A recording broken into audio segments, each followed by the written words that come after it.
Hi everyone, welcome to You Can Learn Math with Alyssa, and today we are looking at a problem that someone submitted that I think it's from, I believe they said it was like a geometry test, like a bonus problem, and it's one of those find the awkwardly shaped shaded region, the area of that shaded region problem. And we are told a few things, that ABC is an equilateral triangle. Okay, so we want to be thinking same length of sides and congruent angles. So I'm going to go ahead and mark those. Okay, all these angles, they're all going to be 60 degrees. All right. We're also told D, E, and F are the midpoints of each side. All right, it looked like that, but it's nice to get confirmation. So a midpoint is going to cut it in half. And since this is equilateral, it's going to be the same on each side. So we've got 6 identical little lengths here. All right. We're also told that each side is 20 centimeters. So, okay, 20 centimeters. And just to confirm that the vertices of this triangle are the centers of 3 circles that are being overlaid here that are forming these arcs. So in case that's a little difficult to visualize, get over here. There we go. Okay, so there's what they're saying. There is what they're saying. That can't be real English. All right, so this is a representation of what they're saying. These circles have their centers on the vertices and they're forming these arcs and they're touching at these midpoints. All right, so whenever I have one of these problems, which is find the oddball shaded region, I like to say, what's the whole region? And then what am I subtracting to get that little piece that's left? That usually is the best way to do it. So for this one, I would say the whole region is triangle ABC. So I need to find the area of triangle ABC. And then I'm going to subtract the area of those 3 sectors. Because that's what we call it when we have a pie, a piece of pie out of a circle. It's a sector. Okay, so the area of triangle ABC. There are a couple of different ways that you can do this. There's a shortcut method that you can use. There is a formula for the area of an equilateral triangle. I know a lot of geometry textbooks don't really cover this that much, or they just kind of go over it quickly and never gets used again, but it's a good one. It is area is equal to the square root of 3 divided by 4 times, oh, whiteboard hates when I draw a dot. How dare you draw a dot? All right, times, it's usually written as a squared. A means one of these side lengths. Okay, so that may be a little like, what?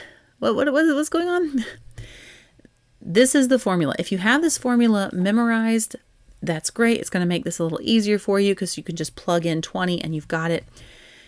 And so if we did that, let's just go ahead and do that. So a squared would be 20 squared times the square root of 3 over 4. 20 squared is 400. So 400 times the square root of 3 over 4 would be equal to 400 square root of 3 over 4. And I can simplify this. 400 divided by 4 is 100, so it is 100 square root of 3. Okay? And so I'm going to write this up here. We're going to come back to it. So this is 100 square root of 3 centimeters squared. Okay. The other way that you can do this is knowing your area equals 1/2 base times height. So if I rotate this triangle over, so you can really kind of see, that's a really bad equilateral triangle. Right, so my base would be 20, and then we would draw an altitude down that forms a right angle. And we know these angles over here are 60. So what I've got forming here is a 30, because I got a 90 and I have a 60. This one must be 30, so I have a 30, 60, 90 triangle. Those follow a pattern. So this is the 60, that's the 30. If this side is x, then the hypotenuse is 2 times x, and the other longer leg is x times the square root of 3. It's a good one to memorize. The equilateral triangle formula, the area, that one's good to memorize too, but this one you use a lot more, just frankly, you do. So x, 2x, x square root of 3. Well, what is my x here at the bottom? Well, you can look at it one of two ways. We can say, this side is 20. This is coming down to the midpoint. It's cutting in half. So this would be 10. The other way you can look at it is this side is also 20, and that's equal to 2x. So if I divide by 2, I would get x. That also gets me 10. Either way, math's like that. You can often look at things more than one way and you get the same answer. So then what is my altitude? Using my little 30, 60, 90 formula, I now know my x at the bottom is 10. So it would be 10 times the square root of 3. All right, so it's getting a little messy. Let's get rid of that.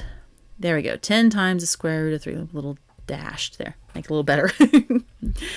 Okay, so now I can do my 1/2 times base times height. I know that my full base here was 20. So 1/2 times 20, and my height is 10 square root of 3. So I need to multiply these together. 1/2 times 20 is 10. I can multiply these two bits. 10 times 10, 100. The square root of 3 just stays there. Ta-da! Same thing. 100 square root of 3. So either way, you get the same answer. It doesn't matter which way you do it. The math roads lead to the same place. So, okay, the area of the triangle ABC is 100 square root of 3 centimeters squared. What about these sectors?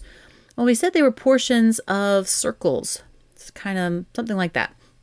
So it's this portion right here. We'd be talking about this portion up here. These are two sectors. How do you find the area of a sector? Well, it's all about proportions. We said we knew these angles are all 60 degrees. So this angle here, that's 60 degrees. What would be the area of the whole circle? The whole circle would be pi times the radius squared. We need the radius. What is that radius? Well, it goes from this corner to that midpoint. So it is 10. Okay. So the area of this whole circle be pi r squared, or pi times 10 squared, or 100. So 100 pi is the whole circle, but we don't want the whole circle. We just want this bit. How do we determine it?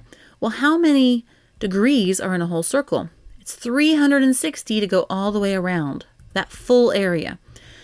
But we're not going the full way around. We're going only 60 of those 360. So it's a fraction, a proportion. 60 out of 360. We can simplify this. We can just we can drop those zeros. Got a 0 on top and bottom on the end. You're dividing both by 10 is what you're doing. And then we have 6 over 36, and 6 goes into both of those numbers. It goes into 6 one time, and it goes into 36 6 times. So 60 over 360 simplifies to 1/6. Okay, so 1/6 of this total area is this sector. All right, so I'm going to multiply 1/6 times 100 pi, and that gives me 100 over 6, or 100 divided by 6 pi. Now I'm not going to divide that just yet because I've got 3 of these, 3 of those sectors. So I'm going to take this and I'm going to multiply it by 3. So I can multiply that 100 over 6 times 3. So to multiply 100 over 6, I'm going to kind of just put this little pi out here by itself. Multiply times 3, I'd put that 3 over 1. So 100 times 3 on top is 300. And on the bottom, 6 times 1 is 6. And now, this is easier. I can simplify this. So 300 divided by 6 is 50. So 50 pi centimeters squared is the area of the 3 sectors. A little side note here, another way you can look at, kind of check to see if this is right. We said that the whole circle altogether was 100 pi, and we have this this piece that is 1/6 of it. So if we had 3 pieces that were 1/6, which is what we have over here, it would be altogether 1/2. And what's a half of 100 pi? 50 pi. Hey, Just another way of looking at it, double checks it, that yes, with all this math going on, sometimes finding a way to double check things can be helpful to go, did I lose myself in the weeds of all these little calculations? No, we didn't. All right, so the area of those three sectors, I'll erase all this here. Those areas of those three sectors is going to be 50 pi centimeters squared. So my final answer is that that shaded region is 100 square root of 3 centimeters squared minus 50 pi centimeters squared. And yes, that is the most accurate way to write this. It is. So that in some cases may be how you end it. It depends entirely on your teacher, on the test, on the directions.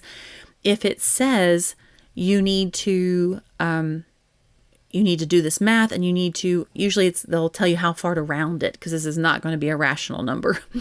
They might say round to the nearest hundredth or thousandth. That's your cue to put all this in your calculator, do this math, in which case you would get 16, if you're rounding to thousandths, 16.125 centimeters squared. And that is the area of that blue shaded region. Right, so if this was interesting, helpful, useful, any of those things, or hey, if you just feel like being a really cool and awesome, nice person today, please let the YouTube algorithm know so I can keep making videos and share them with people like you. Please like, share, comment, subscribe. You know the drill. Thank you so much for stopping by. Hope you have a great day. See you later. Bye.